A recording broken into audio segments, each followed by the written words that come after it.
Hey guys, how are you doing today? This is Curtis Tomatoes here, and I'm doing this video for my Facebook channel group, Heirloom Tomato Seeds and Pictures.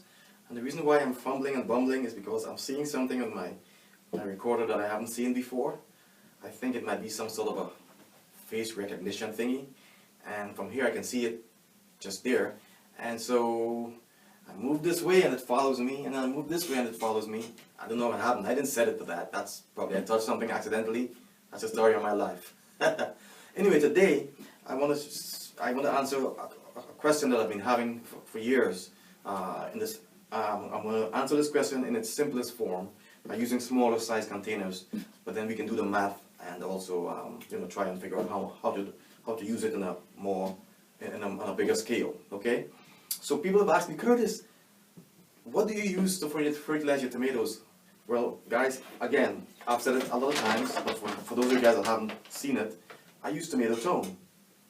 Tomato tone I use for everything. I use it when I'm only time I don't use this thing right here is in my seed starting mix. I don't use it. I don't fertilize my seeds. When I transplant my plants, about 5 days after, I will give them their first shot. And from that point on, every 2 weeks to a month, even when they're in the ground, every 3 weeks to a month. If I have them and they're still in the containers, every 3 weeks to a month. When I go to the market, every 3 weeks to a month, I fertilize the tomatoes. What I do is, again, in the fields, I put a small amount of this in the holes, mix it up with the soil that's around it, put a plant in. When I'm growing micro dwarfs inside, same thing. I put a little bit in the pot. Once I've transplanted, I put a little bit in the pot, and I put it in. For my seedlings, for the market and for outdoors, I don't really fertilize them until about 2 weeks after I transplanted them. For the micro dwarfs, I fertilize them the same day that I transplant them, and so I get the best results that way. This has happened over a period of time and with trial and error. So that's what's happening. So what I do is these are granules, and so I use a couple of handfuls.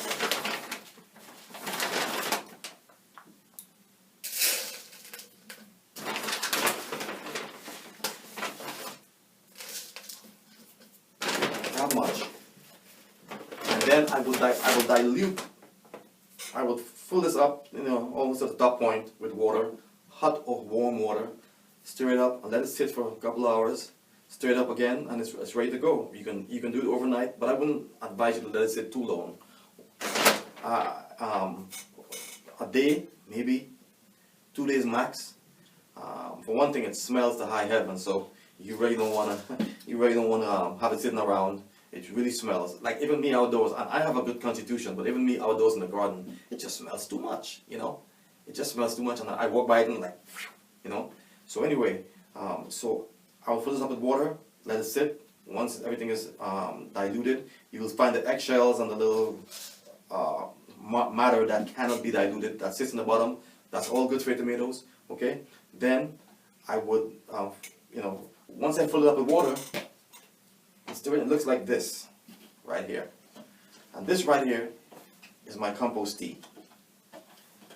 Okay, so I was one before. That happened. Okay,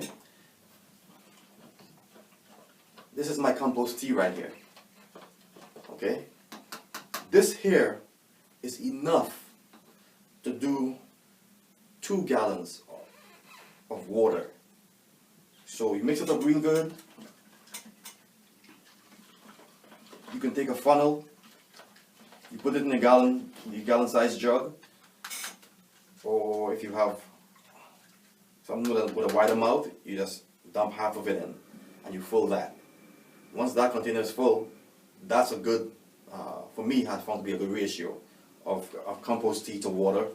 So let's say a pint per gallon. So this here is 2 pints, so a pint per gallon, right? It's a really good ratio. A pint would be one handful of this. Okay, mix it up. or you can put it straight in a gallon size bottle, a handful, put in a gallon bottle. You fill it up, let it dilute, you're ready to water it. Most people wouldn't need maybe a gallon for every feeding if they're feeding, 3 or 4 or 5 plants. But if you have a big garden, I go through. Last year I probably went to 10 of these, 8 or 10 of these for the whole year, feeding my plants. This is about 8.1, I think, kilograms, or 18 pounds. Let me see, it's right here. 8.16 kilograms, 18 pounds. Okay, but there are the smaller sizes. They come in like 1 pound and 6 pounds, I think, or something like that. And then this size, and this works wonderfully for me. It's tomato tone. That's how I feed my plants. I don't let it get in the leaves if I can't. It's all direct root feeding, and I really love to feed them this, especially when the rain has just fallen, or before the rain falls. I put some around the root. That's another way I feed also. If I know it's going to rain, I would literally get my bucket out, empty one of these, and throw a small bit around the root of each plant, and let the rain beat that in over a period of time. That's another way you can do it. If it's really dry, this right here, if it's dry and there's no rain in the forecast for how long, this right here works really well. You feed them this, on any given day, and you cannot burn your plants with these. I have really overdone it sometimes with how I mix this. Being so busy, I just dump a whole bunch in a bucket. Nothing has ever hurt my plant. There's never too much nitrogen, never too much, potassium or whatever, right? It's always good. So this works well, and I've never gotten, since I've been using this, never gotten bottom end rot, never. You guys see my tomatoes, they're always healthy, they hold out, I always get a crop, and I would say my 3 weapons, my 4 weapons is Pro Mix, Tomato Tone, Copper Fungicide, and Serenade. Simple. That's how I roll. Okay, guys. Thank you so much for watching. I appreciate you guys. I love you. And tomato tone tea. I don't think so.